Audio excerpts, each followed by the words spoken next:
2025년 7월 3일 새벽을 여는 말씀은 시편 31편의 말씀입니다.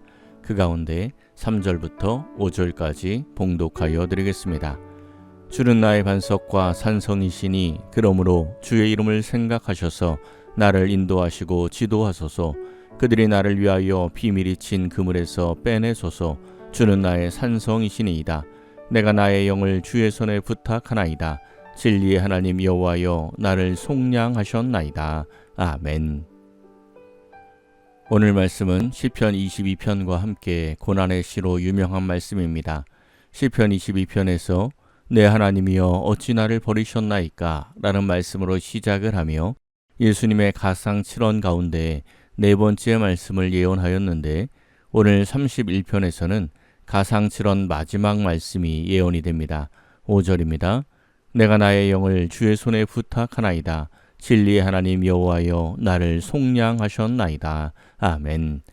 나의 영을 주의 손에 부탁하나이다. 이 말씀은 예수님께서 십자가에서 마지막으로 하셨던 말씀이기도 하고 수많은 믿음의 선진들이 순교에 순간했던 말씀이기도 합니다. 초대교회 첫 순교자인 스데반은 주 예수여 내 영혼을 받으시옵소서 기도하며 순교하였습니다. 루터에 의해 종교개혁이 성공적으로 일어나기 전에 또 다른 많은 개혁가들이 말씀으로 돌아가는 운동을 하다가 화형을 당했는데 그들도 내 영혼을 주의 손에 부탁하나이다 라는 말씀으로 생을 마감하였습니다. 생명을 마감하는 마지막 순간까지 하나님을 전적으로 의지하는 말씀이 바로 내 영혼을 주의 손에 부탁하나이다 라는 말씀입니다. 생명, 영혼까지 맡기는데 무엇을 맡기지 못하겠습니까? 고난 가운데 찬양하는 다윗의 시편들을 보면 공통점이 있습니다. 하나님을 전적으로 믿고 의지하고 있다는 것입니다. 지금 다윗이 처한 상황을 추측할 수 있는 구절이 4절입니다. 그들이 나를 위하여 비밀이 친 그물에서 빼내소서. 주는 나의 산성이시니이다. 아멘. 대적들이 비밀이 친 그물에 걸려서 어려움을 겪고 있는 상태임을 알 수 있습니다. 이 외에도 구절마다 지금 겪고 있는 어려움을 호소하고 있습니다. 7절 주께서 나의 고난을 보시고 환난 중에 있는 내 영혼을 아셨다. 9절에서 여호와여 내가 고통 중에 있습니다. 내가 근심 때문에 눈과 영혼과 몸이 쇠하였습니다. 10절에서 내 일생을 슬픔으로 보내며 나의 연수를 탄식으로 보내며 내 기력이 나의 죄악 때문에 약하여지며 나의 뼈가 쇠하도소이다. 또 11절에서 내가 모든 대적들 때문에 욕을 당하고 내 이웃에게서는 심히 당하니 12절 내가 잊어버린 바 됨이 죽은 자를 마음에 두지 아니함 같고 깨진 그릇과 같으니이다. 13절 내가 무리의 비방을 들었으므로 사방이 두려움으로 감싸였나이다. 수많은 고난과 환난 가운데 처한 것이 다윗의 상황이었습니다. 다윗이 이 고난 가운데 있을 때 주변 사람들이 어떻게 반응하고 있었습니까? 11절입니다. 내가 모든 대적들 때문에 욕을 당하고 내 이웃에게서는 심히 당하니 내 친구가 놀라고 길에서 보는 자가 나를 피하였나이다. 아멘. 친구들이 놀라는 것은 물론이고 만나는 사람들마다 다윗을 피했다는 것입니다. 욥의 고난이 생각나는 모습입니다. 그런데 오늘 시편 31편에는 다윗이 당하는 고난만 말씀하고 있지 않습니다. 오히려 이런 고난을 어떻게 극복하는지를 말씀하고 있습니다. 1절입니다. 여호와여 내가 주께 피하오니 나를 영원히 부끄럽게 하지 마시고 주의 공의로 나를 건지소서. 아멘. 여호와여 내가 주께 피하오니 라는 말씀으로 시작하고 있습니다.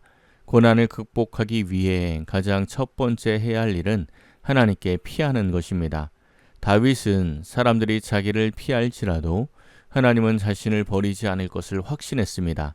그래서 고난을 만날 때마다 항상 가장 먼저 하나님께 피하는 모습을 보여줍니다. 고난을 극복하기 위해 두 번째 필요한 것은 순종입니다. 3절입니다. 주는 나의 반석과 산성이시니 그러므로 주의 이름을 생각하셔서 나를 인도하시고 지도하소서. 아멘. 주의 이름을 생각하셔서 나를 인도하시고 지도하소서라고 기도합니다. 하나님께서 이끌어 주시는 대로 순종하겠다는 결단입니다. 하나님의 말씀은 고난이라는 미로를 빠져나올 수 있는 지도와 같습니다. 그 말씀의 인도와 지도함을 따르고 순종하는 자들이 고난에서 빨리 벗어날 수 있다는 것을 기억해야 합니다. 세 번째 필요한 것은 하나님의 긍휼을 기대하며 하나님을 의지하는 것입니다. 7절에서 주의 인자하심을 보며 기뻐할 것을, 9절에서는 내게 은혜를 베푸소서 기도하고 있고 14절에서는 나는 주께 의지하고 말하기를 이라고 고백합니다. 15절에서는 나를 핍박하는 자들의 손에서 나를 건져주소서 기도하며 하나님의 긍휼을 기대하고 있습니다. 16절과 17절도 주의 사랑으로 나를 구원하여 달라며 역시 하나님의 긍휼을 기대하며 기도하는 모습을 보입니다. 하나님의 은혜, 하나님의 긍휼을 기대할 때 고난을 극복할 수 있습니다. 네 번째 필요한 것은 하나님의 주권을 인정하는 것입니다. 15절입니다. 나의 앞날이 주의 손에 있사오니 내 원수들과 나를 핍박하는 자들의 손에서 나를 건져 주소서. 아멘. 나의 앞날이 주의 손에 있사오니에서 앞날로 번역된 단어는 에트인데 시간, 기간, 정해진 시간, 기회, 적절한 때라는 의미가 있습니다. 나의 정해진 시간, 즉 우리의 인생을 의미합니다.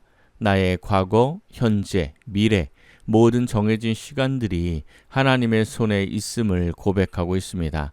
나뿐 아니라 나를 핍박하는 자들의 인생도, 나를 어렵고 힘들게 만드는 모든 상황도 모두 주의 손에 있습니다.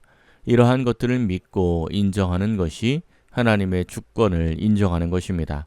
하나님의 주권을 인정하기에 내가 나의 영을 주의 손에 부탁하나이다 고백할 수 있는 것입니다. 모든 것이 하나님의 손에 있음을 인정하고 신뢰하는 기도입니다. 다섯 번째 필요한 것은 하나님께 부르짖어 기도하는 것입니다. 22절입니다. 내가 놀라서 말하기를 주의 목전에서 끊어졌다 하였사오나 내가 주께 부르짖을 때에 주께서 나의 간구하는 소리를 들으셨나이다. 아멘. 감당할 수 없는 고난, 주의 목전에서 끊어진 것과 같은 고난 속에서도 다윗은 하나님을 의지하고 부르짖었습니다. 하나님께서 간구하는 소리를 들으실 것을 확신했기 때문입니다. 마지막은 하나님을 사랑하는 것입니다. 23절과 24절입니다. 너희 모든 성도들아 여호와를 사랑하라. 여호와께서 진실한 자를 보호하시고 교만하게 행하는 자에게 엄중히 갚으시느니라. 여호와를 바라는 너희들아 강하고 담대하라. 아멘. 너희 모든 성도들아 여호와를 사랑하라 말씀하며 마무리를 하고 있습니다. 하나님을 사랑하는 자는 하나님께서 보호하여 주시기에 하나님을 바라는 자들은 강하고 담대하라고 권면하고 있습니다. 다윗은 자신의 삶의 주권자가 하나님임을 분명하게 알았습니다. 그래서 고난을 만날 때마다 주저하지 않고 하나님께 피할 수가 있었습니다. 이 새벽 기도하는 성도님들은 나의 앞날이 주의 손에 있사오니 고백하였던 다윗처럼 내 삶의 주관자가 하나님이심을 기억하고 항상 하나님께 피하고 의지하는 복된 성도 여러분 되시기를 예수님의 이름으로 간절히 축원합니다. 기도하겠습니다. 사랑의 하나님 감사합니다. 오늘도 말씀과 기도로 하루를 시작하게 하시니 감사드립니다.